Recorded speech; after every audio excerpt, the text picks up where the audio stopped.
السلام علیکم ورحمۃ اللہ وبرکاتہ۔ کیا حال ہے آپ سب کے؟ الحمدللہ، اللہ تبارک و تعالی آپ سب کو اپنی حفظ و امان میں رکھے، آمین۔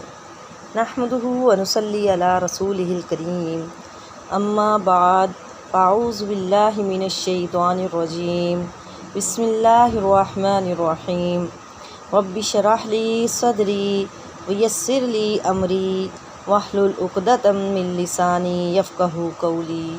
رب زدنی علما، اللہم زدنا علما، اللہم فقہنا فی الدین، اللہم انا نسألک علما نافعا ورزقا طیبا وعملا متقبلا، آمین۔ سورۃ الاعلیٰ مکیہ۔ بسم اللہ الرحمن الرحیم۔ سبح اسم، سبح پاکی بیان کر، اسم نام کے ساتھ، ربی کا اپنے رب کے نام کے ساتھ، اعلیٰ جو کہ بہت بلند ہے۔ سورۃ الاعلیٰ کے بارے میں آتا ہے کہ آپ صلی اللہ علیہ وآلہ وسلم کو یہ سورۃ اعلیٰ اور سورۃ الغاشیہ یہ دونوں بہت محبوب تھی، اور آپ صلی اللہ علیہ وآلہ وسلم یہ سورۃ اعلیٰ اور سورۃ غاشیہ عیدین یعنی دونوں عیدوں میں اور جمعے کی نماز میں پڑھا کرتے تھے۔ اسی طرح وتر کی پہلی رکعت میں سورۃ اعلیٰ اور دوسری رکعت میں سورۃ کافرون اور تیسری رکعت میں سورۃ اخلاص پڑھتے تھے۔ سبح اسم، سبح پاکی بیان کر، اسم نام کی، ربی کا اپنے رب کے نام کی، اعلیٰ جو کہ بہت بلند ہے۔ حدیث میں آتا ہے، نبی کریم صلی اللہ علیہ وآلہ وسلم نے فرمایا، کیا میں تمہیں وہ کلمہ نہ بتاؤں جو اللہ کو سب سے زیادہ محبوب ہے؟ وہ کیا ہے؟ سبحان اللہ و بحمدہ، یعنی پہلے یہ کہنا کہ اللہ ہر عیب سے پاک ہے، پھر اللہ کی حمد و ثنا بیان کرنا، پاکی بیان کرنا، سبح اسم، پاکی بیان کرنا اللہ تعالیٰ کی۔ یہ کلمہ اللہ کو سب سے زیادہ پسند ہے، سبحان اللہ و بحمدہ۔ اور ایک اور حدیث میں آتا ہے کہ یہ کلمہ زمین و آسمان کا خلا نیکیوں سے بھر دیتا ہے۔ تو اس آیت میں اللہ تبارک و تعالی حکم دے رہے ہیں کہ اللہ کی تسبیح بیان کرو، تو ہمیں ہر وقت اللہ کی تسبیح بیان کرتے رہنا چاہیے۔ آگے فرمایا، اعلیٰ جو کہ بہت بلند ہے۔ یہ اعلیٰ اللہ کی صفت ہے، اللہ کی صفت ہے کہ اللہ بہت بلند ہے، ہر لحاظ سے بلند ہے، طاقت کے لحاظ سے، علم کے لحاظ سے، اختیارات کے لحاظ سے، صفات کے لحاظ سے، ہر لحاظ سے اللہ تبارک و تعالیٰ بلند ہے۔ اور اگر انسان کسی دوسرے انسان کو اللہ کے مقام تک پہنچا دے، اس کو اتنا بلند کر دے کہ اللہ تک لے جائے، تو جو مقام صرف اللہ کو زیب دیتا تھا، جو مقام صرف اللہ ہی کے لیے تھا، مثلاً یہ کہنا کہ فلاں شخص بھی آپ کو اولاد دے سکتا ہے، فلاں شخص آپ کی بگڑی کو سنوار سکتا ہے، یا کوئی شخص یہ طاقت رکھتا ہے کہ آپ کے حالات کو بدل دے، تو یہ سب چیزیں انسان کو شرک کی طرف لے جاتی ہیں۔ تو اللہ پہلی آیت میں یہی فرما رہے ہیں کہ اللہ کی تسبیح بیان کرو جو سب سے اعلیٰ ہے، جو سب سے اوپر ہے۔ اور اس آیت میں یہ بھی کہا، ربی کا، تیرا رب، جو رب ہے یعنی جو تمہارا رب ہے، یعنی یہ جان لو کہ اللہ ہی تمہارا رب ہے، تمہیں دینے والا، تمہارے پاس پہنچانے والا، تمہیں پالنے والا وہ اللہ ہی ہے، وہ تمہارا رب ہے۔ رب کی تعریف کیا ہے؟ جس کو جس چیز کی جس وقت میں جتنی ضرورت ہو، اس کو اس وقت میں اتنی ہی چیز مہیا کر دینے والے کو رب کہتے ہیں۔ اور اللہ جو اعلیٰ ہے وہ اپنی ذات میں بھی اعلیٰ ہے۔ اللہ تبارک و تعالی قرآن میں ارشاد فرماتے ہیں، الرحمن علی العرش استوی، جو رحمان ہے وہ عرش پر مستوی ہے، اپنی ذات میں بھی اعلیٰ ہے، بلندی پر ہے۔ وہ رحمان جو عرش پر مستوی ہے، عرش پر ہے، ہاں اپنے علم کے لحاظ سے ہمارے دلوں کے حال بھی جانتا ہے، ہر چیز کو جانتا ہے، ہر چیز پر اس کی نظر ہے۔ حدیث میں آتا ہے کہ ہماری دعائیں اوپر جاتی ہیں. قرآن کا اترنا یعنی اوپر سے نیچے اترنا ہے. نزل القرآن. اور اللہ رات کے آخری پہر آسمان دنیا نیچے آ جاتے ہیں. تو یہ سب باتیں ہمیں بتاتی ہیں کہ اللہ عرش پر ہے، اپنی ذات کے لحاظ سے عرش پر ہے. اور یہ کیسے ہے یہ اللہ ہی بہتر جانتا ہے. آگے فرمایا الذی وہ ذات جس نے خلق پیدا کیا فسوا پھر اس نے درست کر دیا. یعنی اللہ ہی ہے جس نے تجھے بنایا اور پھر تجھے پرفیکٹ کر دیا. خالق تجھے پیدا کیا، بنایا، جس طرح انسان ایک گھر بناتا ہے. پھر فسوا کیا ہے کہ انسان اس گھر میں ڈیکوریشن کرتا ہے، اس میں پینٹ کرواتا ہے، مختلف چیزیں لگاتا ہے. تو اسی طرح اللہ نے کہا، اللہ تبارک و تعالیٰ نے بھی اسی طرح کیا، یعنی صرف مجسمہ بنا کر کھڑا نہیں کر دیا بلکہ اسے سنوارا بھی ہے. جیسے منہ ہے، قد و قامت ہے، تمہارے اندر کوالٹیز ہیں، یہ سب اللہ کی پیدا کی ہوئی ہیں. تو وہ ذات جس نے تمہیں بنایا اور پھر اس کو درست کر دیا. والذی اور وہ ذات جس نے قدرا ٹھہرایا فہدا پھر اس نے راستہ دکھا دیا. اندازہ ٹھہرایا پھر اس نے راستہ دکھا دیا. اس نے ہر چیز کی مقدار اللہ تبارک و تعالیٰ نے تعین کر دی ہے، مقدار تعین کر دیے ہے. اور پھر ہدایت بھی دی، ہر چیز کو پھر اس نے ہدایت بھی دی. فہدا یعنی اس کو گائیڈ کیا، ہر چیز کو اللہ تعالیٰ نے گائیڈ کیا. یعنی کس طرح، یعنی جیسے بچہ ماں کے پیٹ میں تھا، پھر وہ بڑھ رہا تھا، پھر وہ پیدا ہوا، پھر اس کی خوراک کا بندوبست کر دیا، وہاں بھی اس کو ہدایت دے دی، جو اس کی ضروریات تھی وہ بھی پوری ہو گئی. پھر جب وہ بڑا ہوا تو اس کو یہ ہدایت دی کہ وہ کمائے گا کیسے، کھائے گا کیسے. پھر اس کو فیملی عطا فرمائی، پھر اس کی فیملی میں اضافہ کیا. یعنی جس جس چیز کی ضرورت تھی ہر چیز کا اس کو راستہ دکھا دیا. یہ صرف انسانوں کے ساتھ ہی نہیں کیا اللہ تعالیٰ نے، بلکہ باقی سب جانوروں کے لیے، چرند پرند کے لیے، سب کے لیے یہ معاملہ کیا ہے. جیسے ایک سانپ ہے، سانپ کی کیا مقدار ہے، اس کی کوالٹی کیا ہے کہ وہ زہریلا ہوتا ہے. شیر کیا ہے، شیر بہادر ہوتا ہے. انسان کی مقدار کیا ہے کہ وہ زمین پر چلتا پھرتا ہے، آسمانوں پر نہیں اڑتا. پرندے اڑتے ہیں. یعنی ہر چیز کو اللہ نے ایک لمٹ میں رکھا ہوا ہے. اور پھر اس کو ہدایت دے دی. جیسا کہ ایک گائے کا بچڑا ہے، جب وہ پیدا ہوتا ہے تو وہ فوراً گھاس کی طرف جاتا ہے، وہ کیڑے مکوڑے نہیں کھانے لگ جاتا. یہ اللہ نے اس کو ہدایت دی ہے کہ وہ گھاس ہی کھاتا ہے. اور جو زیبرا کا بچہ ہے، جب وہ پیدا ہوتا ہے تو وہ سیدھا ماں کا دودھ جا کر پیتا ہے، وہ جا کر کسی گوشت کو نہیں کھانے لگ جاتا. اور ہمیں بھی ہدایت دی ہے کہ ہم نے کس طرح زندگی گزارنی ہے. والذی وہ ذات جس نے قدرا اندازہ ٹھہرایا فہدا پھر اس نے ہدایت دی، راستہ دکھا دیا. والذی وہ ذات جس نے اخرجا نکالا مرعا چارہ، جس نے چارہ اگایا. جب بھی زمین پر بارش پڑتی ہے تو کبھی پھل پھول نکلتے ہیں، غلہ نکلتا ہے، گھاس پھوس نکلتی ہے. یہ چارہ ہے جسے جانور کھاتے ہیں. گھاس پھوس وغیرہ جو نکلتی ہے یعنی اسے اسی کو چارہ کہتے ہیں. تو جسے جانور کھاتے ہیں وہ اللہ تبارک و تعالیٰ نے زمین سے نکالا. اور پھر اللہ تعالیٰ کیا فرمانے، فَجَعَلَهُ پس کر دیا اس کو غثاءً کوڑا، احوسیہ کوڑا بنا دیا. پھر اس کو گھاس خشک ہو جائے تو اسے غثاء کہتے ہیں. گھاس جب خشک ہو جائے تو اسے غثاءً کہتے ہیں. احوسیہ کر دیا یعنی تازہ اور شاداب گھاس کو ہم سکھا کر سیاہ کوڑا بھی کر دیتے ہیں.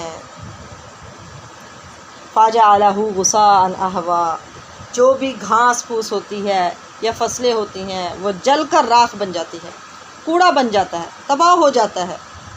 یعنی جو بھی چیزیں ہیں، فصلیں آتی ہیں وہ کچھ عرصے کے بعد ختم ہو جاتی ہیں. تو یہاں پر اللہ تبارک و تعالیٰ ایک زندگی اور موت کا منظر پیش کر رہے ہیں. زندگی اور موت کا منظر پیش کر رہے ہیں کہ اللہ اس پر بالکل قادر ہے. تو جو انسان عقل مند ہے، سمجھدار ہے، اس کے لیے اس میں عبرت ہے کہ وہ روز اپنے سامنے زندگی اور موت کو دیکھتا ہے کہ چیزیں پیدا ہوتی ہیں اور پھر مر جاتی ہیں، گل سڑ جاتی ہیں، تو اسی طرح ہم نے بھی ایک دن مر جانا ہے، ہم نے بھی اس دنیا سے چلے جانا ہے۔ جس طرح یہ گھاس، یہ چارہ یعنی اللہ تعالیٰ نے خشک کر کے اسے گھاس پھوس بنا دیا، اسے سیاہ کوڑا بنا دیا، ریزہ ریزہ ہو کر یہ اڑ گیا، اسی طرح ہر ایک چیز نے ختم ہو جانا ہے، یہاں تک کہ انسان، جاندار، ہر ایک چیز ختم ہو جائے گی۔ سنقرئک فلا تنسیٰ، سنقرئک ان قریب ہم پڑھائیں گے تجھ کو، فلا پس نہیں، تنسیٰ آپ نہیں بھولیں گے۔ تو یہاں پر اللہ تبارک و تعالیٰ نے نبی کریم صلی اللہ علیہ وسلم کے لیے یہ بڑی ایک خاص بات تھی۔ اللہ تبارک و تعالیٰ یہاں پر یہ بیان کر رہے ہیں کہ یہ نبی کریم صلی اللہ علیہ وسلم کے لیے بڑی خاص بات تھی کہ آپ قرآن کو یاد کر لیتے تھے اور آپ کو اس میں مشقت نہیں کرنی پڑتی تھی، یعنی اللہ نے یہ ذمہ داری اپنے اوپر لے لی ہے کہ ہم آپ کو پڑھائیں گے اور فلا تنسیٰ آپ بھولیں گے نہیں، یعنی آپ کو یاد رکھوانا یہ ہماری ذمہ داری ہے۔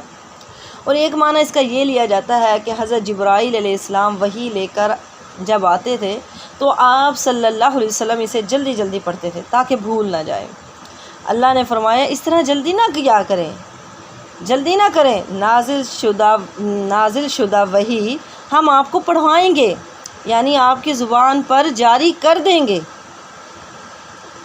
بس آپ اسے بھولیں گے نہیں، مگر جسے اللہ چاہے گا۔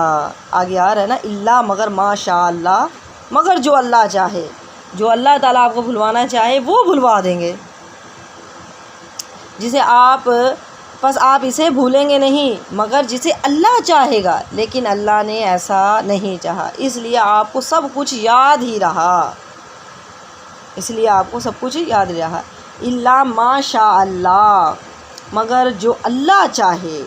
اور ایک معنی اس کا یہ بھی لیا جاتا ہے کہ نبی کریم صلی اللہ علیہ وآلہ وسلم نماز میں اگر کچھ بھول جاتے تو اس کے لیے اللہ نے سزا صاحب رکھ دیا، اور کچھ ایسی آیات بھی ہیں جو کہ منسوخ ہو گئی ہیں، جیسے جب شراب کے بارے میں احکامات آئے تو حکم تھا کہ اس میں خیر اور شر ہے، پھر بعد میں حکم آیا کہ نماز کی طرف نہ جایا کرو نشے کی حالت میں، پھر آخر میں حکم آیا کہ یہ شیطان کے کاموں میں سے ہے، فاجتنبوہ، پس تم اس سے بچو۔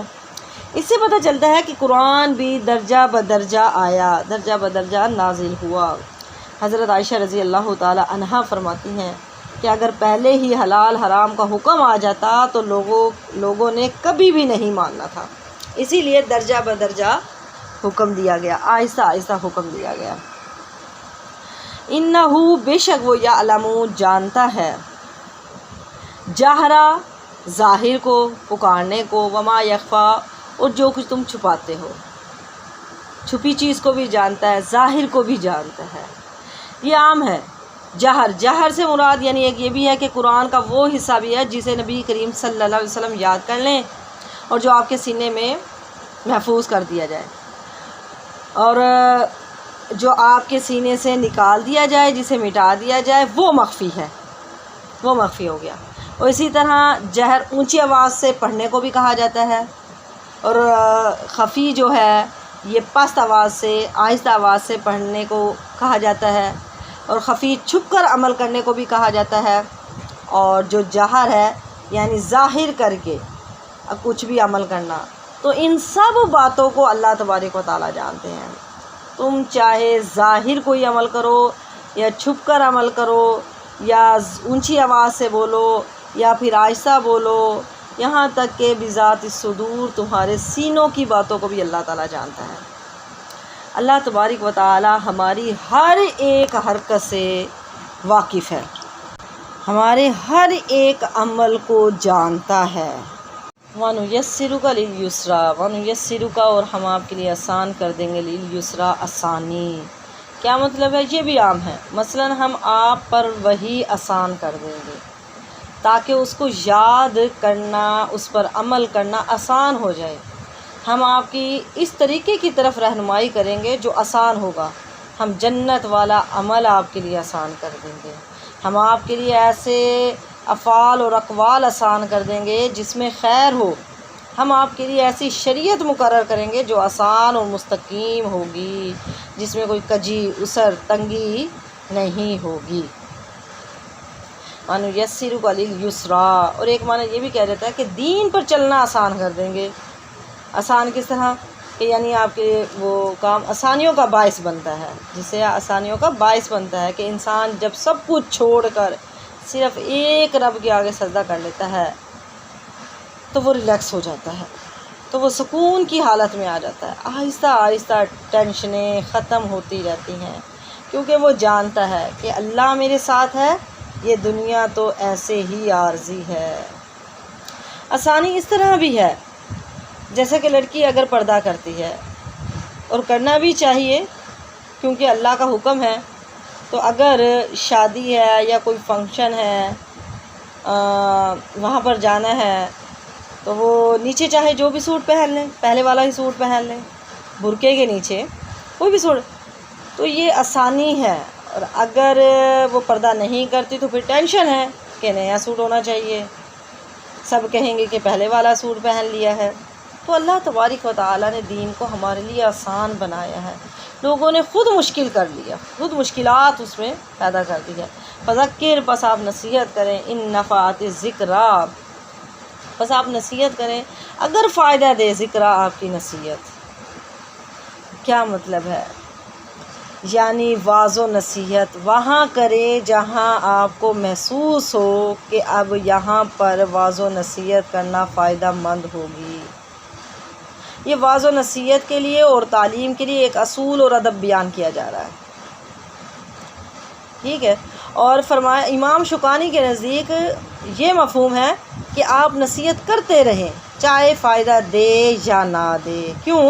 کیونکہ انذار و تبلیغ دونوں صورتوں میں آپ کے لیے ضروری تھا۔ یہ آپ صلی اللہ علیہ وسلم کے لیے، آپ صلی اللہ علیہ وسلم کے لیے انذار و تبلیغ کرنا دونوں صورتوں میں جائز تھا، ضروری تھا کہ آپ نصیحت کرتے رہیں۔ سَيَذَّكَّرُ مَن يَخْشَىٰ، البتہ نصیحت وہ پکڑے گا من یخشا جو کہ آپ سے ڈرتا ہوگا، جو کہ اللہ تعالیٰ سے ڈرتا ہوگا۔ نصیحت وہ پکڑے گا جو کہ اللہ سے، من جو کہ یکشا ڈرتا ہوگا، کس سے؟ اللہ تعالیٰ۔ یعنی آپ کی نصیحت سے وہ یقیناً عبرت حاصل کریں گے جن کے دلوں میں اللہ کا خوف ہوگا، جو اللہ سے ڈرتے ہوں گے، سب کے سامنے بھی اور علیحدگی میں بھی، تنہائیوں میں بھی اللہ سے ڈرتے ہوں گے، تو وہی آپ کی نصیحت سے فائدہ اٹھائیں گے، وہی نصیحت حاصل کریں گے۔ وَيَتَجَنَّبُهَا الْأَشْقَى، اور گریز کرے گا اشقا بدبخت، آپ کی نصیحت سے وہ گریز کرے گا، وہ بچے گا، وہ عمل نہیں کرے گا جو کہ بدبخت ہوگا۔ کہ آپ اس کو لنک شیئر کریں، کس کا؟ ترجمہ تفسیر کی کلاس کا لنک شیئر کریں تو وہ گریز کرے، دوسری لڑکی گریز کرے، وہ دیکھنا بھی نہیں چاہتی کہ میرے پاس ٹائم ہی نہیں ہے، یعنی گریز کرنا، وہ گریز کرے گی۔ تو پھر ایسے شخص کون سے ہیں؟ بدبخت ہیں۔ اور ان کے لیے کیا ہے؟ الذی، وہ جو یصلی، داخل ہوگا، النار، آگ میں، کبریٰ، بڑی آگ میں داخل ہوگا۔ استغفر اللہ، بڑی آگ ہم پہلے بھی پڑھ چکے ہیں کہ وہ آگ، جہنم کی آگ اس دنیا کی آگ سے 70 گنا زیادہ تیز ہے۔ اس تیز آگ میں اس انسان کو ڈال دیا جائے گا جو گریز کرتا ہے، صرف بچتا ہی ہے، پرہیز کرتا ہے، دین کی طرف آتا ہی نہیں ہے۔ ثم، پھر لا نہیں، یموت، نہ وہ مرے گا فیہا، اس میں، ولا، اور نہ یحییٰ، وہ جیے گا۔ جب وہ آگ میں ڈال دیا جائے گا نہ تو اس کو موت آئے گی، نہ ہی وہ آرام کی کوئی زندگی گزارے گا۔ موت مانگتے رہیں گے لیکن موت بھی ان کو نہیں آئے گی۔ کیوں موت نہیں آئے گی؟ جب جہنم میں جائیں گے تو ان کو آس ہوگی کہ چلو ہمارا جسم جلتا ہے تو جل جائے، کھالیں جلتی ہے تو جل جائے، جسم جل جائے گا، کھالیں جل جائیں گی، پھر نہیں آئے گی، پھر جل جائے گی، پھر نہیں آئے گی، پھر جل جائے گی، آخر ایک دن تو آئے گا کہ ہماری جان نکل جائے گی۔ لیکن نہیں، اللہ تبارک و تعالیٰ فرماتے ہیں عذاب کا مطلب ہی یہی ہے کہ انسان کو موت نہیں آئے گی۔ حدیث میں آتا ہے قیامت والے دن موت کو ایک مینڈھے کی شکل میں لا کر ذبح کر دیا جائے گا، پھر کہا جائے گا کہ اے جاندارو، آج کے بعد اے انسانوں، کسی بھی جاندار کو، انسان کو موت نہیں آئے گی۔ اب جنتی ہمیشہ جنت میں رہیں گے، جہنمی ہمیشہ جہنم میں رہیں گے، کیونکہ موت کو بھی آج موت آ گئی ہے۔ ہاں، اس کے برعکس وہ لوگ جو کہ عارضی طور پر اپنے گناہوں کی سزا بھگتنے کے لیے جہنم میں ڈال دیے گئے تھے، انہیں اللہ تعالیٰ ایک قسم کی موت دے دے گا، وہ جل کر کوئلہ ہو جائیں گے۔ جو ہمیشہ رہنے والے ہیں جہنم کے، ان کو موت نہیں آئے گی، ان کو عارضی طور پر اللہ تعالیٰ موت دے دیں گے، وہ جل کر کوئلہ ہو جائیں گے۔ پھر اللہ تبارک و تعالیٰ انبیاء کی سفارش سے ان کو گروہوں کی شکل میں نکال لیں گے، ان کو پھر جنت کی نہر میں ڈالے گا، اور جنتی بھی ان پر پانی ڈالیں گے، جس سے وہ اس طرح جی اٹھیں گے جیسے سیلاب کے کوڑے پر دانہ اگ آتا ہے۔ پھر وہ یعنی اگ آئیں گے وہ انسان جو کہ جل کر کوئلہ ہو گئے تھے، جو اپنی سزا یعنی بھگتنے کے لیے جہنم میں عارضی طور پر ڈالے گئے تھے، ان کو نکال کر جنت کی نہر میں ڈالا جائے گا اور اس پر پانی ڈالا جائے گا، تو پھر وہ اگ آئیں گے۔ جس طرح کہ دانہ اگتا ہے، اسی طرح یہ بھی خوبصورت بن کر اگیں گے، پھر یہ جنت میں رہیں گے۔ ثم پھر لا یموتو، نہ وہ اس میں مرے گا، فیہا اس میں، ولا اور نہ یحیا، نہ وہ اس میں جیے گا۔ قد تحقیق افلح، کامیاب ہو گیا، من جس نے تزکا، جس نے تزکیہ کر لیا، جو پاک ہو گیا، جس نے اپنے مال کو پاک کر لیا، اپنے رب کو راضی کر لیا، جنہوں نے اپنے نفس کو برے اخلاق سے، شرک سے، گناہوں سے اپنے آپ کو پاک کر لیا، تو وہ انسان کامیاب ہو گیا۔ جس نے اپنے آپ کو گناہوں سے بچا لیا، وہ انسان کامیاب ہو گیا۔ وَذَكَرَ اسْمَ رَبِّهِ فَصَلَّىٰ، وَذَكَرَ اسْمَ، تزکیہ کس طرح کرنا ہے، اپنے آپ کو پاک کس طرح کرنا ہے۔ وَذَكَرَ اسْمَ، یاد کیا، اسما نام کو، ربی اپنے رب کے نام کا، فصلّہ پس نماز پڑھ، اپنے رب کے نام لے، اپنے رب کو یاد کر اور پھر نماز بھی پڑھ۔ اپنے اندر سے حسد، بغض، نفرت، غیبت کو نکالو، اور تزکیہ کرنے کا سب سے بڑا ذریعہ ہے اللہ کو بار بار یاد کرنا، نماز پڑھنا، ذکر و اذکار کرنا، اللہ کو یاد کرنا، نماز پڑھنا۔ تو تزکیہ کرنے کا ایک طریقہ یہ بھی ہے کہ انسان ہر وقت اللہ کا ذکر کرتے رہے۔ جب وہ ہر وقت یاد رکھتا ہے تو پھر وہ کیسے گناہوں کی طرف جائے گا؟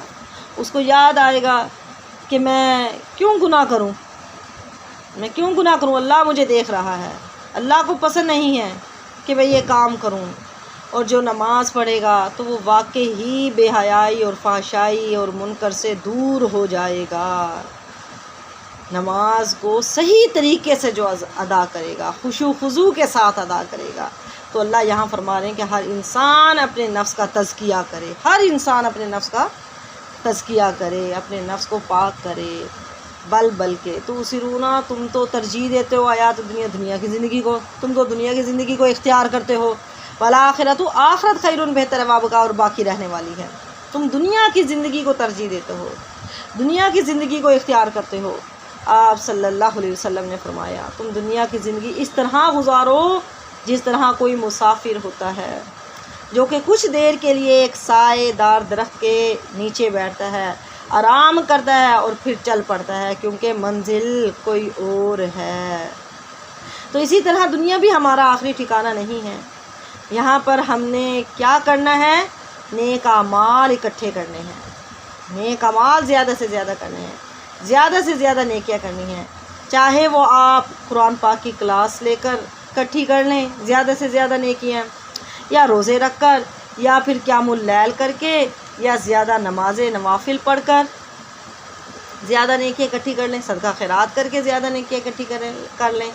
سنن ترمذی کی حدیث ہے، آپ صلی اللہ علیہ وسلم نے فرمایا یقیناً دنیا جو ہے وہ ملعون ہے، یعنی لعنت کی گئی ہے، اور جو کچھ اس میں ہے وہ بھی ملعون ہے، سوائے اس کے، کس کے؟ ذکر اللہ، جو اللہ کا ذکر کرتا ہے، جو بھی اللہ کے ذکر کے ساتھ منسلک ہے، اور ایک عالم جو دین کا علم سکھانے والا ہے، اور ایک اس کا طالب علم۔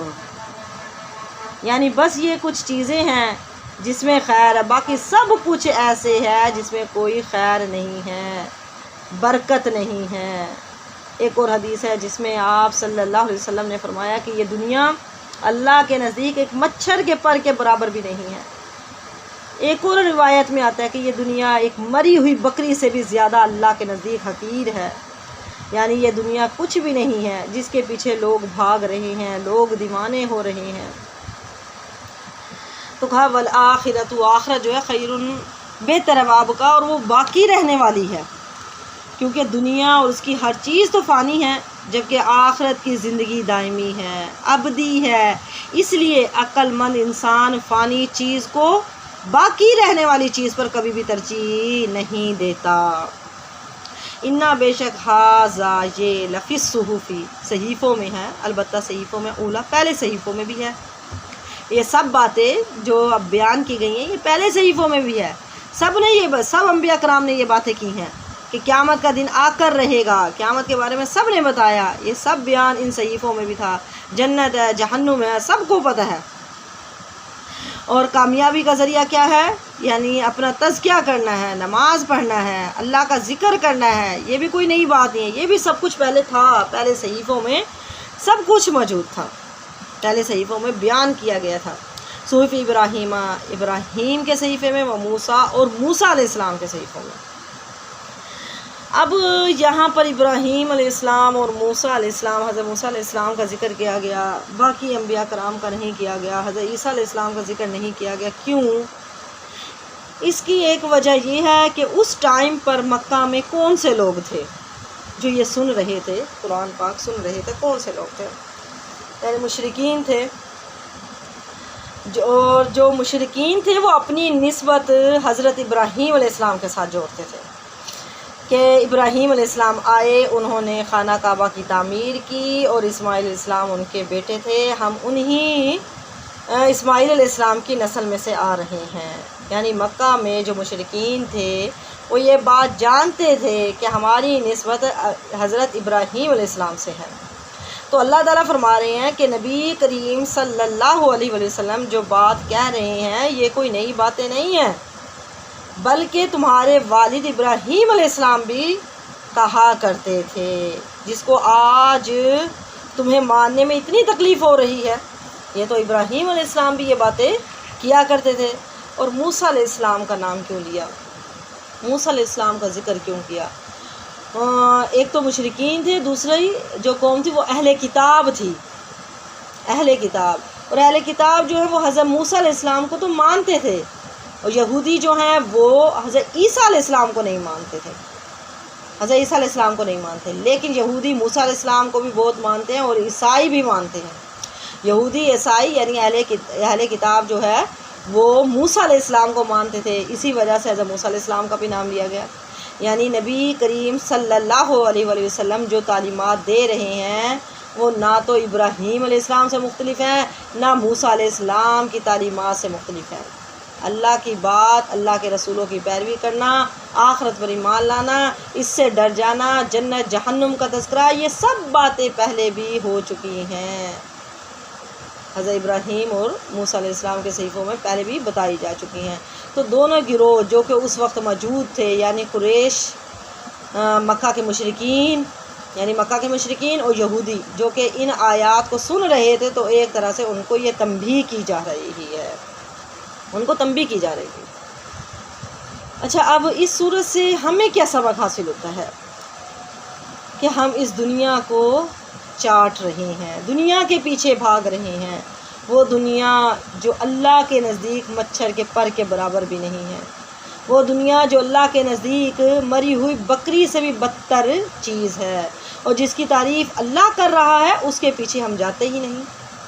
ہماری ساری کی ساری زندگی، ساری کی ساری قوم اس دنیا کے پیچھے بھاگ رہی ہے، اس دنیا کے لیے ریس لگا رہی ہے، اس دنیا کے پیچھے مقابلہ کر رہی ہے، اس دنیا کے پیچھے اپنے تعلقات کاٹ رہی ہے، جس کی کوئی ویلیو ہی نہیں، اور جس کی ویلیو ہے اس کے پیچھے کوئی جا ہی نہیں رہا، اس کے پیچھے کوئی محنت ہی نہیں کرتا۔